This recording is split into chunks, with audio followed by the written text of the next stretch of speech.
আনিছোঁ আৰু আজি মই এটা নতুন মিনি ব্লগ লৈ আনিছোঁ। আজি মিনি ব্লগটো কি বাৰু গম পায়নে? চুলিৰ পেক। আৰু আজি মই চুলি যত্ন লৈছোঁ। চুলি যত্নত মই লৈছোঁ জবা ফুলৰ পাত, এল'ভেৰা আৰু নাৰিকল তেল। আৰু এয়া মই ধুনীয়াকৈ পিচি লৈছোঁ, চাব ৰ'ব দেই। আৰু এয়া মই গোটেইখিনি বস্তু পিচি লৈছোঁ আৰু মোৰ চুলিখিনি বৰ ৰাফ হৈ গৈছোঁ, সেইটো কাৰণে লগাবলৈ লৈছোঁ।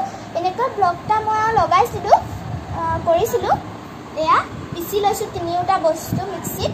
মই এতিয়া সানি মেলি ৰেডি আৰু আধা ঘণ্টামান থাকি মূৰটো ধুম আৰু ভিটামিনটো তেতিয়াহে সোমাব আকৌ। আৰু মইনো কেনেকুৱা ৰিজাল্ট পাওঁ আপোনালোককো দেখুৱামচোন দেই।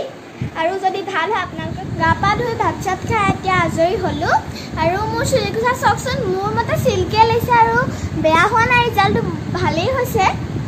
আপোনালোকে কৰি চাব পাৰে, ধৰিব পাৰিছেনে বাৰু আপোনালোকে মোবাইলত? চিল্কি লাগিছে বাৰু আৰু চফ্টো হৈছে। তেতিয়াহ'লে মোৰ ব্লগটো ইমানতে সামৰণি মাৰিছোঁ। Bye bye. যদি ভাল পালে লাইক এটা কৰি দিব।